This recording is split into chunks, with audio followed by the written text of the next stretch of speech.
So we're. What else have you done today? This is the first thing. I woke up. That's it. Oh, really? Yeah. You prefer to sleep in late when you can when you're on the road? I try to, but I always just get up early. I'm always up early.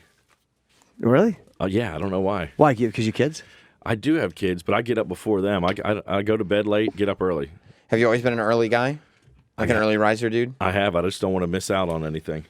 Do you sleep well or no? Probably not. Then how do you function so well? I think that's questionable. Oh, really? Hey, look, the fact is, if you're able to get up and do all your press after going to bed and getting a couple hours, I'm literally almost don't make it into work every day because I fucking hate getting up so much. Yeah. It is a pain in the ass, isn't it? Yeah. What's your call? Do you have any call times like specifics when you're shooting something? You're shooting vice principals. Do you say no call times before? No, I should do that though. I don't think about doing stuff like that. I should though. That's probably makes sense. Would you have that thing, because you said you were afraid of like missing out on stuff or whatever? Do you have that thing of like, no, if I tell them that I won't shoot before this, they'll just find somebody else and do it with somebody else. Like, whatever you need. I'm there. I just sleep there on set to make sure that I'm there available whenever they need me.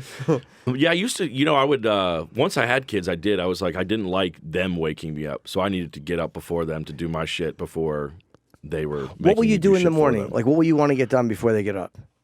Good question. I mean, literally just sit there and watch TV and Have get coffee. the cobwebs out. Exactly. Yep. I will have moments like that. Like, I wake up for work now like 10 minutes before I have to, just so, and the kid's still asleep.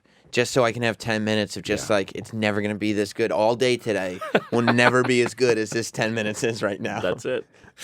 Well, you guys are not selling me on having kids. It's funny, because I've been thinking lately about possibly getting married or doing something, because I kind of want to. Yeah. I'm fucking 49, but the kids thing, nothing any of you guys say makes me go, I should do that. I think that it only is for a few years. Like then, after they get a little older, they don't really give a shit if you're awake or not. They're not coming. They would rather you stay asleep. He's been dead for 3 days. I didn't know.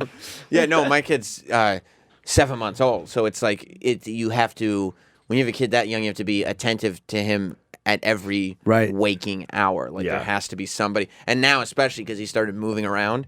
So it's like you just have to watch him constantly. So if you can get a minute where it's like he's not around or he's upstairs sleeping with my wife or whatever, then it's like, yeah, this is it. This is heaven. This is all that stuff I took for granted before these kids were invented. Right, just silence. Well, Bob Kelly's kid is 4. He's a buddy of ours. And, like, now that his kid is 4, I'm like, that's kind of appealing, like, because the kid has a little bit of a personality, and he's not as dependent on, like, every single moment you have to be there. Like, he can sit there and just watch TV. Like, that seems okay. Why don't you adopt a young African child? I don't think that my lifestyle is child appropriate. I'm away too much. Maybe a teenager then. Adopt a teenager. Perhaps. a troubled teen. Do you have any 19-year-olds? How great would that be if Jim adopts a teenager and he goes on one weekend away and his whole apartment is just robbed when he gets home? There's a wayward young lady. I adopt a wayward young lady and help guide her through troubled times. That's what I do. I think it's a great idea. Yeah, I do too. You have a lot of guidance to give.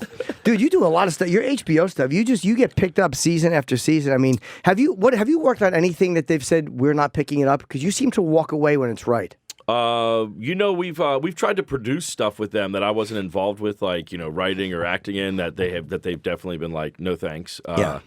But so unless that face is on it, that's it. I guess so. With Vice Principals, like we were going to be done with Eastbound after the 3rd season, and then we wanted to do Vice Principals, and they were like, if you do one more season of Eastbound, then we'll go ahead and greenlight Vice Principals. So I've never heard something like that from a network. That show of faith. We want so much of you. We'll give you 2 of these if you give us 1 more of those. That's incredible. It was awesome. It was good, and then it just makes you feel like, all right, good. Fuck movies. I'm just going to do this forever. Yeah. Well, you know what it is with things, HBO and all these things. All these actors who never did. He's like Nicholson's like the only guy you still don't see on any kind of television. Yeah. But like, even I heard De Niro is even doing a series somewhere, possibly for either Amazon or Netflix.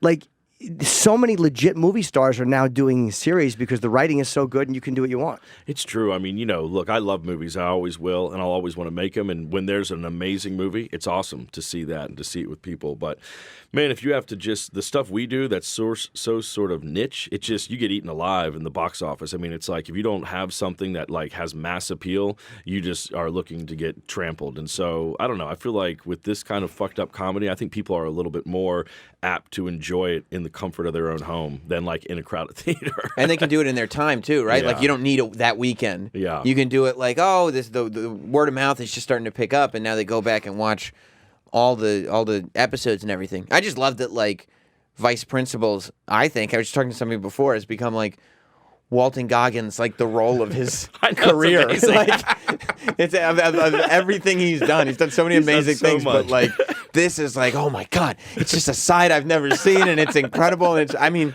it's my favorite version of him. He's so goddamn funny, and David Green and myself had met him years ago, and I always just liked him. I always thought that even in the serious stuff, he was funny. I just liked the way he looked, how he would act, and so when we approached him for this, I gave him the scripts, and then he called me up like the next day and just started talking to me like Lee Russell, and it was just dead on what we wanted. It was he just got it. What a risk to take to call the other actor and start talking like the character. I'd be so afraid to do that because if he goes, what the fuck are you doing? Oh, sorry. Especially because the portrayal of the character is so weird. Like it's this sort of like evil, pseudo gay but not gay, just very sexual but not even that like just really odd. Yeah, and that was when we were trying to cast it before we had gone to him, and people were just coming in and auditioning. No one got it. I mean, people would come in and they'd push that character really far. They'd make him a caricature, and Walton just had the perfect like balance of just evil and and still keeping it funny. Have you taken? I'm amazed with guys who create these. Like you see a script and they take these amazing these characters and they just make them alive, and it's not easy to do at all. And have you taken these things like I'm going to make a choice and do this character this way, and then the director went like, that's not no. I probably should try to push myself further. I haven't had that yet, but which means you make great choices. Then. I guess I'm making good choices, but I mean. You have to always be prepared for that, for you to come up. I mean, I think it's everyone's fears that it's embarrassing. Yeah, like when I was on Alien, I was thinking like I had fears of like I'm going to show up on set. I'll be there with that whole cast and Ridley Scott. We'll do the first take, and then he's just going to point to me, and everyone in the crew will look at me, and he'll be like, "Out, get the fuck out." you have that fear? I think everybody does. It's that first day of school thing, where like you're imagining the worst case scenario that like you'll get there and it will all just fall apart, So, like, whether it's making a choice or you write something in because you're fully creative behind it, like, is it nerve-wracking to see if it lands with an audience? Like in Eastbound and Down, like, to me, it's become one of the funniest openings in a TV show where you just hear Kenny Powers' voice, and he's in the car, and you assume it's a voiceover or some kind of narration, and then the reveal is that he's listening to his own book on tape. Like that is one of like the great reveals ever. Like you have to kind of be in love with that as a reveal. Like, oh, this is going to be great. But do you sit there like the first time it airs or premiere or something with bated breath to be like, please, like let this land? Yeah, I mean, you always want people to like what you do, but I think if you're going to like push things this far and go there, you have to ultimately just sort of be following your own gut instincts of what you would want to see. And, and if you follow that, you hope that people come along, but if they don't, you can at least, like nurse your wounds by saying, well, at least I did what I wanted to do. Yeah. That is a funny fucking reveal, though. It's so fucking That's funny. That's really funny. Is the Will Ferrell character based on Ric Flair? It was, when we wrote that, we asked Will to do it. Then I sent him pictures of the Nature Boy. It was like, this is what I want you to look like. He was like the oh, 70s Nature Boy. That's so great. I was watching. I got to see an advanced copy of the premiere of season 2 of Vice Principals, and I won't give much away, but there's this moment that like. It's like the funny, like to me, it was the funniest thing in the episode. As much stuff is going on in the episode, like my favorite part of the episode is when you get back to the school and like they're all celebrating you. And there's this moment where there's this high school girl and she's singing to you, and he's the vice principal and he's coming back after being shot, so he's being portrayed as this hero. And the girl, like, as he's walking up on the stage, touches my head. Strokes the back of his head. And it's, like, so weird and inappropriate. And, like, you have this moment where you look back, like, what the fuck are you doing? but the girl is so earnest about it. Like, of course we worship you. Like, I think honestly, she did that completely on her own. Too. Oh, my That was God. not in the script, right? No, it was just like she was supposed to walk up on stage, and I was like, that girl's brilliant. What did she just do? Can you think about like a high school girl like stroking her vice principal's head like that? And you're like, you can't do that. But what a risk for the actress to take to touch the star of the show. Like that's a ballsy move. Yeah, I Good mean, for it was, her. Yeah. but it ended up great, man. I loved it. I can't believe that she did that on her own too. Yeah, she was good. She was real good. And we last time you were talking about it, how this is you shot all the episodes at once. Yeah, yeah. So this has just been kind of waiting for an appropriate time for HBO to release it. Exactly. Yeah, we had turned in the last episode of the second season before the first season had even aired. So Wow. it's been done. Yeah. So you knew where it was going. Like, but how great is that? No focus group shit. Well, they like this more than they like that. Right. That's why it's great, because you guys are doing what you think is funny, what you think is good. And what happens is these places, they want to test everything and see how these people respond and see how they respond, and they wind up wrecking something instead of letting funny people just be creative and funny. That was the 100% what it was about. We were just like, we don't want anyone to fuck with this, and we don't want like critics to have more of a say in this than they should be able to. And we just want to do what we want to do, and it'll be done, and we won't be guided by positive reactions or negative reactions. It'll just be what we plan for. Was there anything that like when you find out, okay, like whatever, we're a month from now is when season 2 is coming out. Was there anything that you're like, fuck, there is stuff I want to change now. That one critic was right, actually. Yeah, it's funny. Do you ever like that right? that you wanted to go back and fix? On this one, no, because I think the people who didn't like it, I don't think are people that I would probably be capable of making something that they would like anyway. You know what I mean? It's just people. Are there guys that just hate you? Well, I mean, I think we always push boundaries. So I think if anyone's too sensitive, I don't think that they're probably enjoying what we do. And so, but you have to make stuff for the people that share a similar sense of humor as you. Not everybody. Right, like people who think comedians don't have to be dirty. Comedians just don't have to be dirty to be funny. That's what I say. F this, see that. Yeah. We don't need it. As opposed to turning cursing into an art form. Yeah, exactly. Like, Come on, we're doing something here. Somebody said that about you too. They're like, God, he curses funny. Yeah, and you're the best at cursing. You are the best at cursing. Oh, maybe you said it, Sam. I did. It was you. Okay. Yeah. I heard some assholes. Oh, sorry. But that's a funny thing to notice, that somebody can curse funny, because it is a part of the language. It is, and I've always been obsessed with cursing. I mean, when I was a kid, like listening to like 2 Live Crew or Eazy-E, I mean, I just thought that shit was so funny. All the curse words those guys would drop, and then I would had memorized Eddie Murphy's Delirious, and just thought, I mean, I think when I was like in 5th grade, I mean, it was like stuff I should not have been listening to, and I just loved how all those guys swore. I just thought it was amazing. Do you know? It's funny you say that, because I would tape record profanity. There was something about it was almost musical, like in certain, like, you ever see Used Cars, Kurt Russell? There's weird moments, like when he jumps up, he goes, "That's too fucking hot." I would record dirty, what the fuck is this, Rudy? Anytime a movie had funny cursing in it, I would tape record it on this on this cassette. Really? And listen back to all these amazing moments in films, and they were always like moments where cursing was used properly. Yeah, like the one that really got me when I was a kid, I loved that beginning of Goonies when Chunk was like standing against the window as the cop chase is going by, and he just like smashes his milkshake all over himself, and just like, shit. And I just thought it always made me laugh every time. I thought it was just so perfect, so frustrated. It was just great. There's something about like cursing that it's like, that's real emotion. Like, he is fucking pissed that his milkshake just exploded. And the like, Bad News Bears too. I mean, man, you go my back and God. watch that. I mean, it's so fucking awesome how much those kids just go nuts in that. I love it. Yeah. The Tanner Boyle, you know what you can do with that trophy? Shove it up your ass.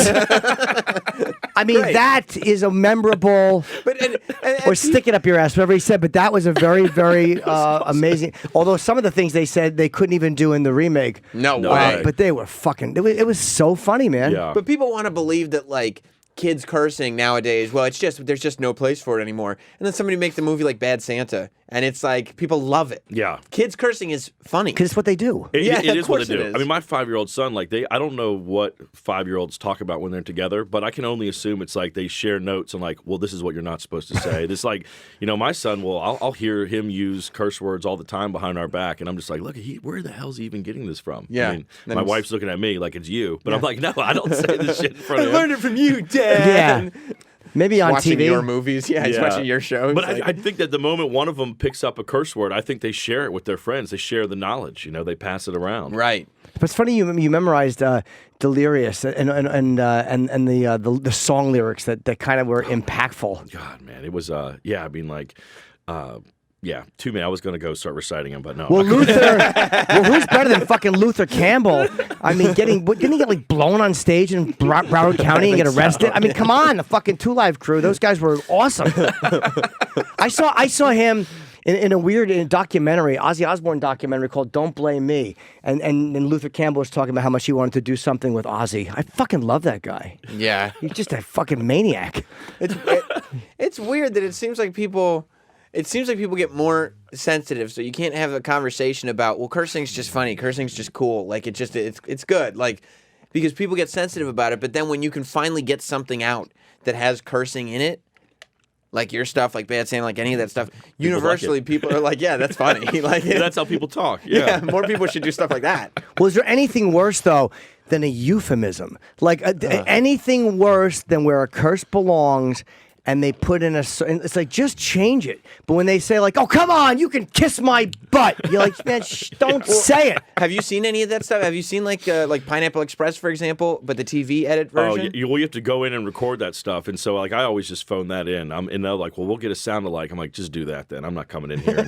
Oh, you don't do it? Well, it's just like I curse, like in Eastbound and Down, I think HBO was going to make us do like a TV safe version of it, Why? For international? like airplanes or whatever, And so they brought us in to do the first episode, and it was something like in 30 minutes, it was like 90 things that had to be changed. And I think they just looked at the workload of it, were like, you know what, this isn't worth it. Yeah.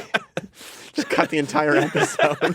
But it's amazing when they try to put everyone knows that profanity is such a great impact, and I don't even mean when you're dubbing it or doing ADR over. I mean like when there's a TV show like CBS, when they want to say something harsh and they have to write it clean, but they want the same impact as harsh. Like you got to make a decision. You can't say it like a euphemism for, bro, look at her tatas. Like, oh, shut up. It seems bad. And then like there does become an art form to it, because even in Eastbound we would find that like, well, if Kenny says motherfucker here, then fucking cocksucker here, and then fuck you here, the fuck you will be funnier if we take the fucking cocksucker out right before. Absolutely. It's like, you have to like space the curse words out, Well, it's like repeating a word in a song. You can't say love 3 times. I love you, you love me. Shut up, we heard you. Yeah. You have to, that's just a cadence thing, and that's a joke impact. But yeah, you do have to space it out properly or it's going to be redundant. Is there anything worse than people who don't get that and use the same word like twice in the same tweet or twice in the same sentence without the impact? Yeah. They just don't because get they it. feel like if they say the word a second time, then you'll get it from the first one. Yeah. You know what I mean? Like, now, I remember from 3 words ago. Yeah. Or what's worse, they don't understand that the redundancy isn't, they don't know that they've even been redundant. Right. I feel like I'm losing my mind ever since I saw this game losing this game. You're like, oh, shut up. You said fucking losing twice, you asshole. They don't understand the redundancy is even happening. Did you do Eastbound and Down? That was after Your Highness, right? It was, we did the first season, and then we did Your Highness, and then did the second season after that. So when Your Highness comes out, right, which I still think is like, grossly underrated, because that is a funny fucking movie. It's just another one of those things. I think that's exactly what you talk about with movies and box office and the business, that people didn't get it right away from the trailer. Yeah. So it's like, well, we're not going to take another chance on that. Do you panic at all? Because that's before you've really developed this niche for doing amazing television. So do you panic at all when you're like, oh my God, that was the first like Danny McBride vehicle in film, and it didn't pan out? Like, what am I going to do now? It's like, I feel we David Green and Jody Hill, the guys that I always work with, we talk about that stuff a lot, and it's like sometimes I feel like when if you are given success or if you have one that knocks it out, it kind of fucks you up a little bit because then you start to be like universally accepted, and then I feel like the people who are hardcore like start to turn their back on you because once everyone's on board, then you're not as cool. I always like those bands that never have their day in court, because then you're like you want to go out and like spread the word, Right. So I feel like we're very comfortable just like buzzing right underneath the point of like universal acceptance because I do feel like it doesn't. Then you know what, you're entertaining the people that really are into this shit, and there isn't some sort of bleed over like, oh, this, everybody gets this guy. I don't know, it makes it more unique, more specific. But that's a great point too, as to when people all of a sudden, when the band becomes popular, all of a sudden people go, oh, they sold out. There's something about entertainment where we like to feel unique by liking it. Yes. It makes us feel special that we like something, and then when you like it, I don't feel special anymore. A lot of times it has only half to do with how entertaining something is, and the other half is how special does it make me feel because I'm enjoying it. It's a really weird psychology, right? It's totally true. I totally believe that, and I think like the music industry is, with all this streaming and all this stuff, I feel like that's kind of what fucked things up a little bit, was because back in the day, if you had a cool CD or a cool album, it was because like you found the record store that had that deal. But now like everybody has access to everything, so it kind of fucks that relationship up a little bit, Right, like there's no finding anything because you already have everything. Yeah, and anyone can get what you have, and but I think that with comedy, I think the more obscure or the more universally, unaccepted things are, I just feel like it gives you a little bit more of a lifespan, I think.